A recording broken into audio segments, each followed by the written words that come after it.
अध्याय प्रथम के दूसरे स्कंद में शुरुआत करने जा रहे हैं।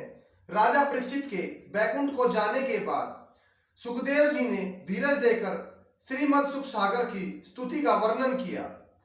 श्री सूत जी बोले, हे ऋषिवरों, राजा परीक्षित द्वारा सुखदेव मुनि से बार बार मुक्ति मार्ग का सरल मार्ग पूछने पर सुखदेव जी बोले, हे राजन, आप विचार करके बहुत ही उच्च हैं, जो इस संसार को मोह माया को त्याग कर मुक्ति मार्ग का राह पूछ रहे हो। क्योंकि आजकल लोगों का मन धन दौलत, स्त्री व पुरुषों में, पुत्रों में मोह में पड़कर सारा जीवन अनेक कष्ट उठाता है। लेकिन फिर भी नादान लोग प्रभु भजन में मन नहीं लगाते, क्योंकि बिना प्रभु भजन के मुक्ति का मार्ग नहीं मिल सकता। प्रभु भजन बिना मुक्ति पाने का बात सोचना व्यर्थ है। जैसे अग्नि से शीतलता नहीं मिल सकती, उसी प्रकार प्रभु के भजन बिना मुक्ति का मार्ग नहीं मिल सकता। प्रत्येक जीव का सर्वप्रथम कर्तव्य यह है कि अपना मन सांसारिक मोह माया, स्त्री पुत्र, धन दौलत उनसे हटाकर अपना तन और मन प्रभु की भक्ति में लगाएं और आवागमन के चक्र से मुक्ति पा सकें। हे राजन, अब मैं आपको इस समस्त जगत कल्याण के लिए सबसे सरल मुक्ति का मार्ग बताता हूं, जिससे शांति पूर्वक ध्यान लगाकर सुने। हरि कथा सच्चे मन से सुनने वाले प्राणी की चिंता सदैव के लिए दूर हो जाती है। उस जंत्र आता और मुक्ति प्रदान करने वाले मार्ग का नाम श्रीमद् भागवत है, जो मनुष्य के समस्त दुखों को दूर करने का सुख प्रदान करने वाली है। इसलिए सुख व मोक्ष प्राणी की इच्छा रखने वाले प्राणी को श्रीमद् भागवत सुख सागर को सच्चे मन से ध्यान पूर्वक सुनना चाहिए। श्रीमद् भागवत समस्त वेदों का सार है। समस्त शास्त्र सुनने से, हजारों जप तप यज्ञ करने से जो पुण्य नहीं प्राप्त होता, वह श्रीमद् सुख सागर सुनने से हो जाता है। सच्चे मन से श्रीमद् सुख सागर सुनने वाले के पाप नष्ट हो जाते हैं। हे राजन, तुमको भी मोक्ष पाने के लिए श्रीमद् सुख सागर सुननी चाहिए। सुखदेव मुनि की बात सुनकर राजा परीक्षित हाथ जोड़कर बोले, हे मुनिराज, यहाँ उपस्थित उन महापुरुषों में से किसी ने भी मोक्ष प्राप्ति के लिए बात नहीं बताई। राजा परीक्षित की बात सुनकर सुखदेव मुनि बोले, राजन, इस समस्त ऋषि मुनियों का मन जब तक यह आदि में बता सकते हैं। हमने अपने और जगत के कल्याण के लिए अमृत रूपी कथा अपने पिताश्री से सुनी है। जब हमने इस संसार में जन्म लिया है, उसी क्षण से सदैव प्रभु का भजन 8 पहर 64 घड़ी परमहंस की अवस्था में रहते हैं। इसी कारण हमारा मन स्थिर व शांत है। इसी कारण राजन, हमने आपको मोक्ष का यह सरल उपाय बताया है। यदि आप हमारी मानकर यह करोगे तो हे राजन, आप इस आवागमन के चक्र से पूर्णतः मुक्त हो जाओगे। सुखदेव मुनि की बात सुनकर राजा परीक्षित बोले, मुनिराज, अंत समय में आप जैसे महान पुरुष के दर्शन करके मेरा जीवन धन्य हो गया। लेकिन मुनिराज, मेरे जीवन के सिर्फ 7 दिन बाकी बचे हैं। क्या मैं 7 दिन में ही भव सागर से पार हो जाऊंगा? राजा परीक्षित की बात सुनकर श्री सुखदेव मुनि बोले, हे राजन, तुम्हारे जीवन के अभी 7 दिन शेष है। राजा खटवांग तो सिर्फ 2 घड़ी में ही भवसागर से पार हो गया था, क्योंकि अंतकाल में प्रभु भजन का सच्चे मन से स्मरण करने वाला पल भर में ही भवसागर से पार हो जाता है। श्री सुखदेव मुनि जी की बात सुनकर राजा परीक्षित उनसे हाथ जोड़कर बोले, हे मुनिराज, राजा खटवांग कौन था और 2 घड़ी किस प्रकार मुक्त हुआ, कृपया करके बताइए। राजा परीक्षित की बात सुनकर सुखदेव जी बोले, त्रेता युग में अयोध्या में खटवांग नाम का एक राजा था। वह खटवांग बहुत धर्मात्मा, गुणवान और न्यायप्रिय राजा था। वह सदैव अपनी प्रजा का पुत्रों की तरह पालन करता था। प्रजा भी अपने राजा से बहुत स्नेह करती थी। राजा खटवांग के राज्य में चारों ओर खुशहाली थी। राजा खटवांग का 7 द्वीप में राज्य था। एक बार की बात है, देवताओं और दैत्यों में बहुत अधिक युद्ध हुआ। युद्ध में दैत्यों ने देवताओं पर विजय प्राप्त कर ली। देवताओं अपनी हार से दुखी होकर देवगुरु बृहस्पति के पास गए। देवगुरु बृहस्पति जी देवराज से बोले, दैत्यों को युद्ध में पराजित करने के लिए तुम्हें अयोध्या जाकर खटवांग को यहाँ लेकर आओ। वे ही दैत्यों को युद्ध में पराजित करके तुम्हें फिर से राज्य वापस दिला सकते हैं। देवगुरु बृहस्पति की बात सुनकर राजा इंद्र तुरंत अयोध्या राजा खटवांग के पास पहुंचे और उन्हें सारी कथा विस्तार से बताई।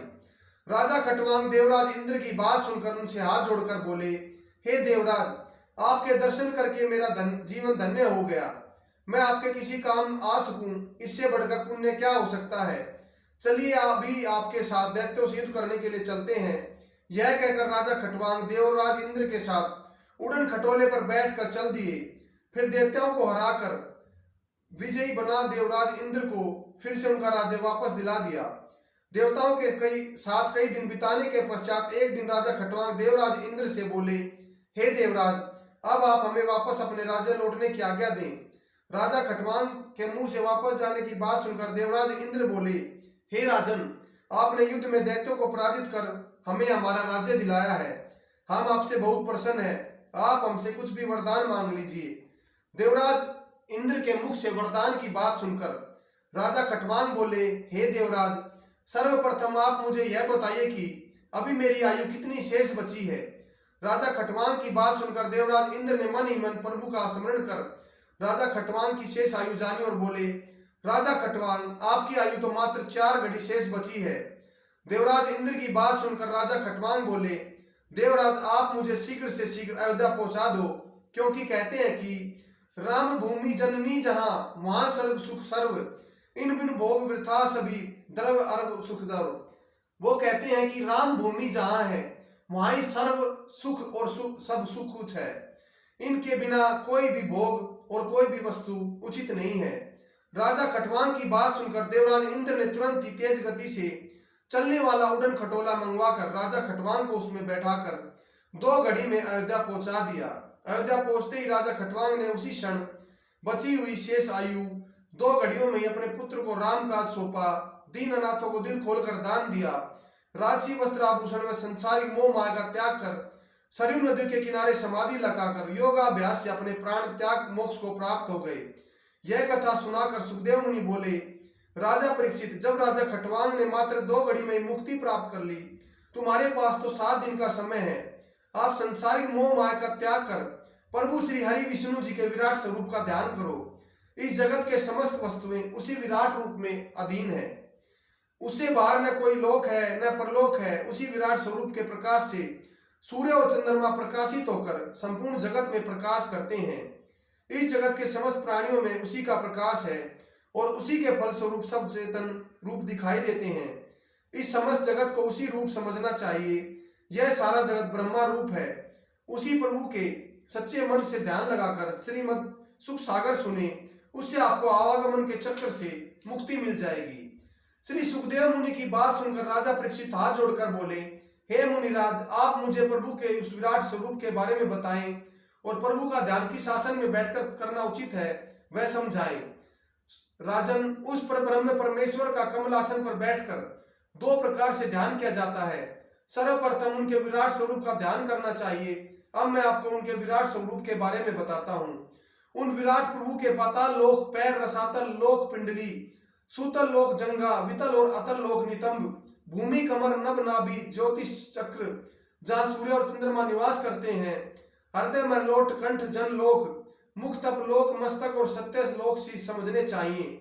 तथा इंद्रादि देवता भुज 10 दिशाएं, कान, अश्विनी कुमार नामक संसार की समस्त सुगंधित वस्तुएं, नाक के छिद्र, अग्नि मुख, आकाश आंख का गर्त, सूर्य और चंद्रमा नेत्र, दिन और रात्रि पलक, जल पैर, समस्त संसार का स्वाद जीव, यमराज दांत, माया मुस्कुराहट, लज्जा और लालक होठ, धर्म हृदय, अधर्म पीठ, समस्त प्रकार के वक्ष शरीर और मेघशाला, सिर के बाल, नदियां नस, पहाड़ हड्डी, सागर पेट, पवन श्वास, चित्त चंद्रमा, वर्षा का जल वीर्य, संध्या और सुबह वस्त्र समझने चाहिए। एवं उस विराट स्वरूप प्रभु की बुद्धि से मनुष्य, नखों से गधा, घोड़ा और खच्चर, जंगा से मृग आदि समस्त पशु, जीवा से पक्षी, स्वर से गंधर्व, अप्सरा, विद्याधर और चरण और मर्म से समस्त यज्ञादिक उत्पन्न हुए हैं। राजन, इस विराट प्रभु का ध्यान करते करते ज्ञान हो जाए तो फिर उसके पश्चात उनके सूक्ष्म रूप का ध्यान करना चाहिए। जय श्री कृष्ण।